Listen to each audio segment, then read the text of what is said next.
Hello, this is a sideshow. I'm Theodore Parker, and today is Wednesday, June 12th, 2024. This show is coming to you from Lexington, Kentucky, and in this area of the country, today the temperature will be around 82 degrees. Currently, it's around 55, up 5 degrees from yesterday. Yesterday had a high UV, which some people are aware has to do with getting sunburned and applying protection, SP 15 or higher, depending on where you are. So today, plenty of sun, highs in the low 80s and lows in the upper 50s. Hurricane Center watching area near Florida. A little warmer than yesterday, as I said, up by about 5 degrees. Sunrise today was at 6:14 a.m. and sunset will be at 9:01 p.m. Back to those long summer days. Although summer will not officially be here on the calendar until the 20th of this month, unofficially, summer activities started after Memorial Day. Pools open, swimming, and all for outdoors. Pollen today in this area is very high. The AQI is good at 32, and the wind 2 miles per hour. So as I said, I'm Theodore Parker. This is a sideshow. If you're watching the sideshow on Facebook and Instagram, don't forget to like, comment, and share. Talk about it on WhatsApp. If you're watching the sideshow on YouTube, like, comment, share, and subscribe. And the sideshow coffee cup, buy from me for $17 plus shipping and handling. Pay me through Cash App, $ TR Parker 1, sideshow coffee cup. Items in the news.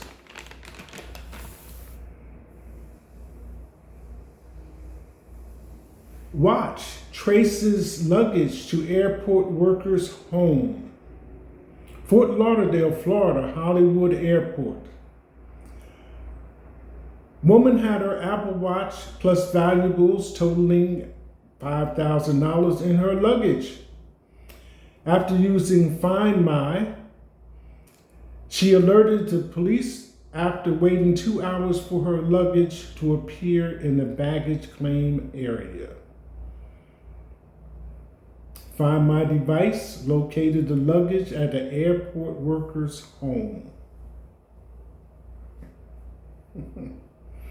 I've used that app myself. Left my phone in a ride-share vehicle. But the driver was courteous enough, I guess, when the phone beeped or whatever on the back seat, he turned around and brought it right back to me, because at the time, that was my only means of communication. The neighbors were at work.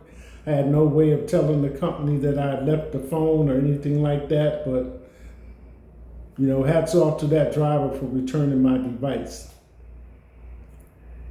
NBA star names the one WNBA player who could score on men. Didn't want to get caught up like Stephen A., so I've included this with the WNBA, giving women their props, since Caitlin and Angela Reese have been in the WA. Attendance has gone up, participation has gone up, viewership has gone up. So, appearing on a podcast recently, Denver Nuggets star Michael Porter Jr. was asked if he believes Clark or Angel Reese could score on him in the league. I believe Caitlin and Angel have 2 different positions on the team, but I'm going to have to double check that. Porter didn't seem to think Reese would have a chance, but he admitted that he loves Clark's game. Caitlin's cold, the Denver forward said. That's the one girl. If she was in an NBA game on defense, she would get cooked. But offensively, she'll knock down some corner threes or swing three because she can shoot from that far. But that's all hypothetical. What is real is that Clark and Reese are making an immediate impact on their WNBA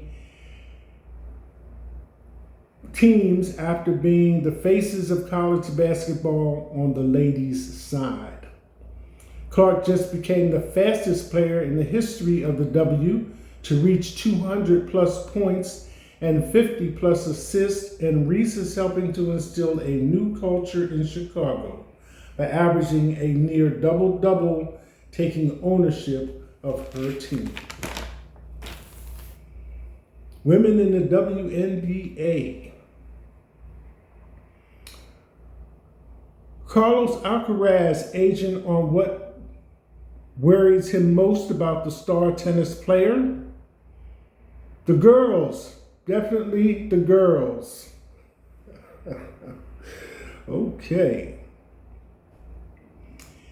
Elon Musk says he'll lock iPhones in an electromagnetic cage at all his businesses after Apple announces OpenAI partnership. Musk was one of the earliest backers of the AI company and sat as one of its first co-chairs alongside Altman when it launched. The relationship soured and Musk left in 2018. A war of words and rival products ensued, culminating in Musk launching an ongoing lawsuit against Altman and OpenAI. If Apple integrates OpenAI at the OS level, then Apple devices will be banned at my companies, he wrote. That is an unacceptable security violation.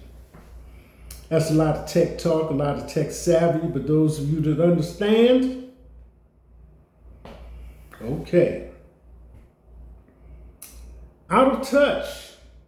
Kim K takes private jet to Paris for a slice of cheesecake as she's trashed online for being a spoiled celebrity.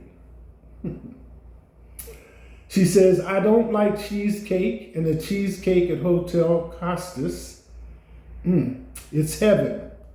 Kardashian told Vogue in 2015, explaining the lengths she went to satisfy a pregnancy craving while she was expecting Saint, her second child, with ex-Kanye West.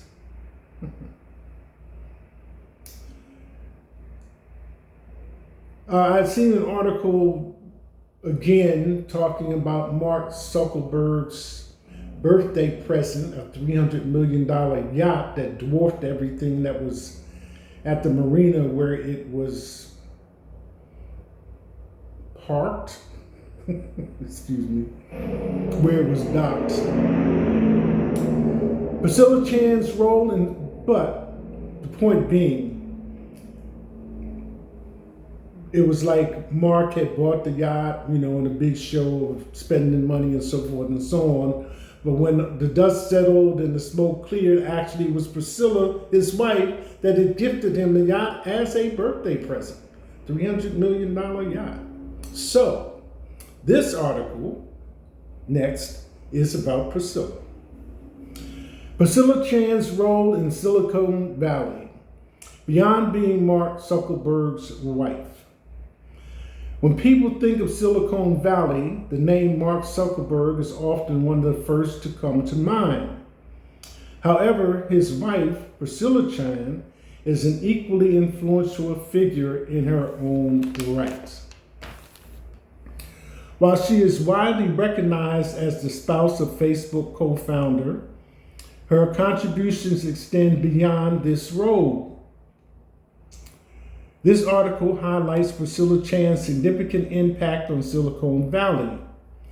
It explores her multifaceted career as a philanthropist, physician, which is something I didn't know, and advocate for education and healthcare.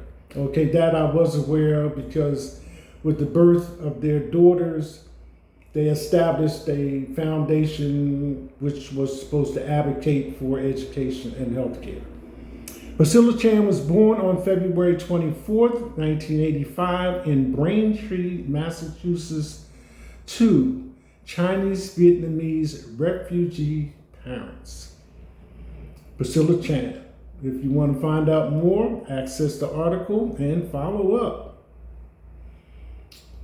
State orders Liberty Mutual to repay $4.7 million to Florida consumers after overcharging. Liberty Mutual.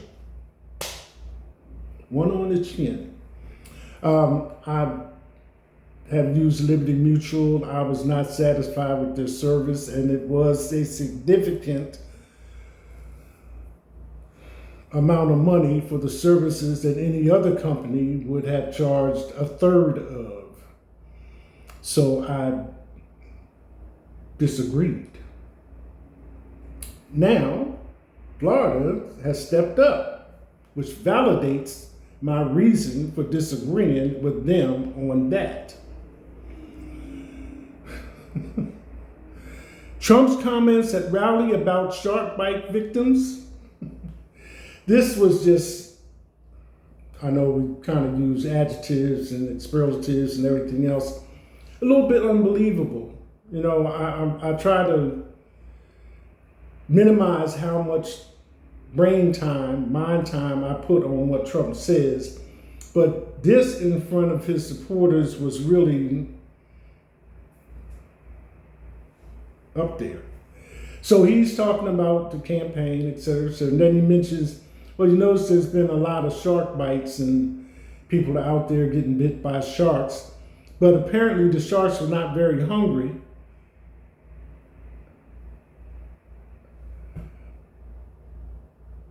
So they didn't eat a lot. And they said, did you notice? Now, reports came in of the people that had suffered shark bites. One woman lost her hand. Another woman lost part of her arm. Another person ended up being a double amputee. Another person was bit in the stomach. So how could he minimize that? I mean, I understand the person, broadcast journalist that gave the report did say that,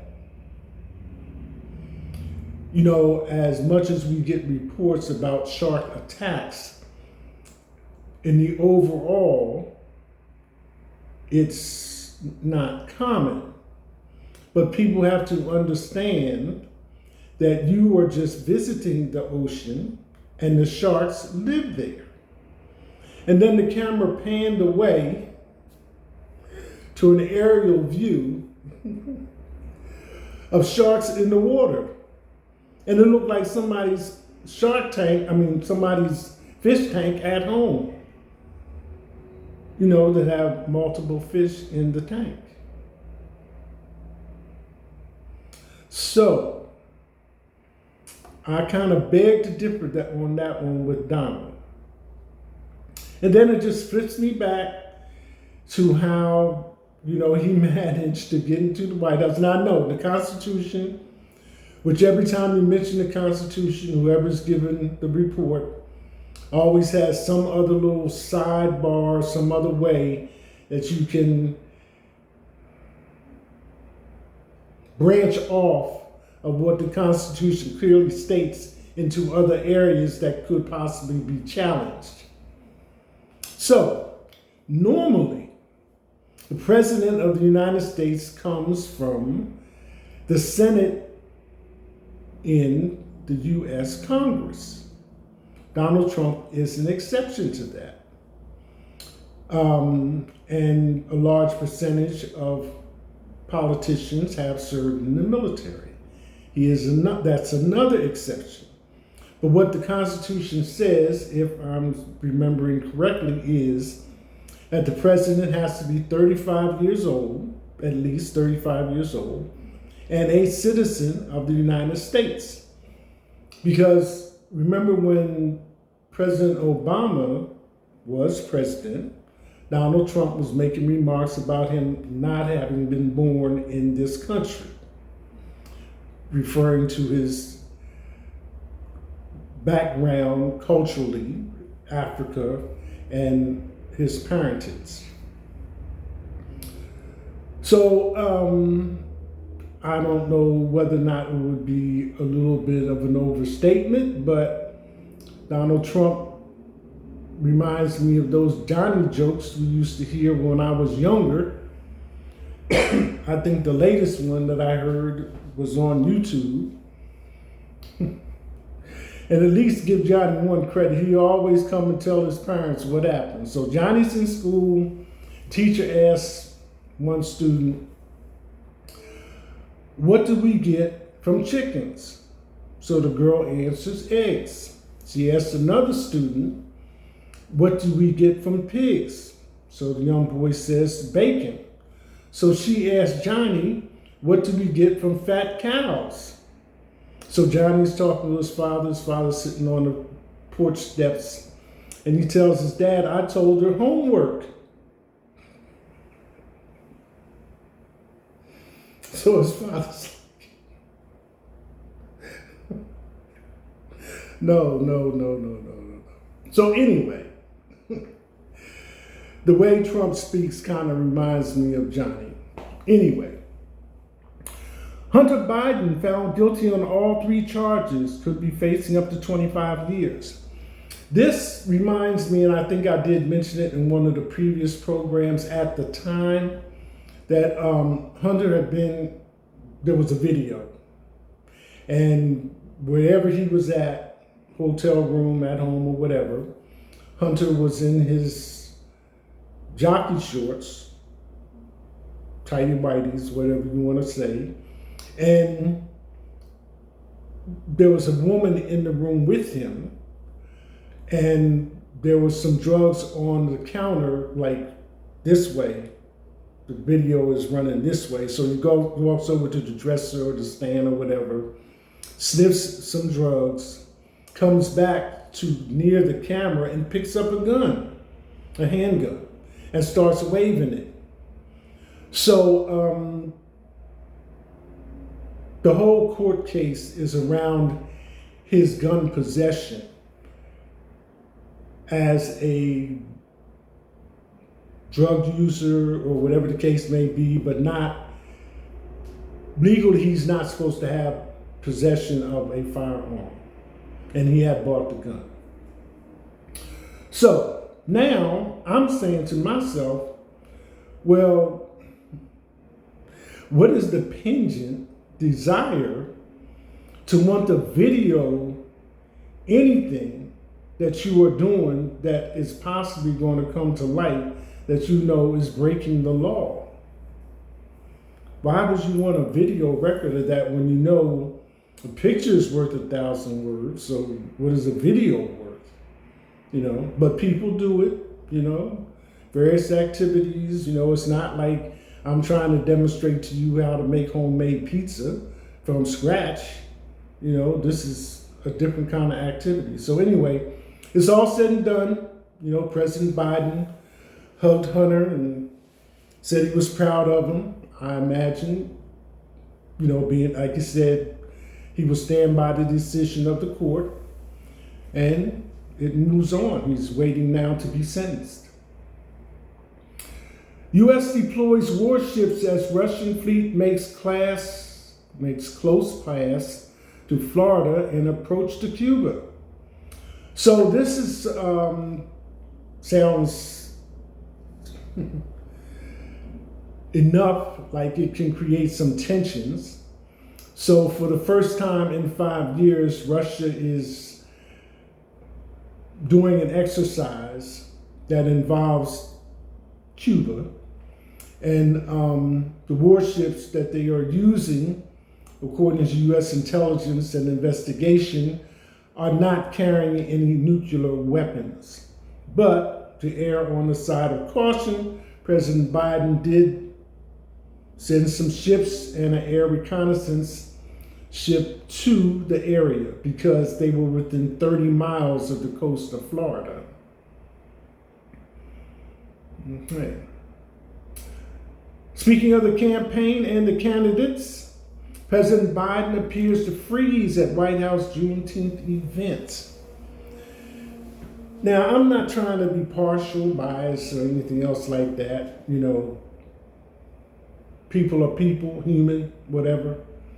So this is one of those articles I think that with what was going on, I would have froze too, because it was like, you know, you have friends and they want to surprise you with something, and you have this one friend that's talking to you and telling you, well, let's stop by here first. You open the door and there's all your friends, surprise! And you're like, you know, for that second.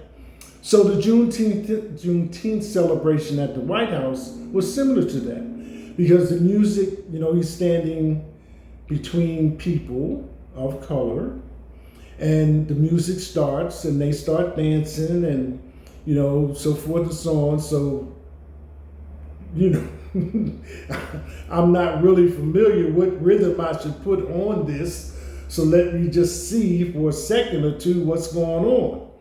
So he unfroze, he reached to the left and to the right, and one of the women took his hand to shake it and also kissed it.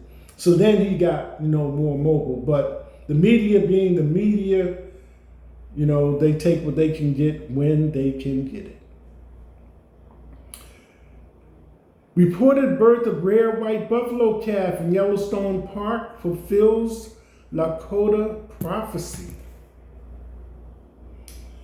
The birth of this calf is both a blessing and a warning. We must do more, said Chief Arvo Lookinghorse, the spiritual leader of the Lakota, Dakota, Nakota, Ayate, and South Dakota, and the 19th keeper of the sacred white buffalo calf, woman, pipe, and bundle.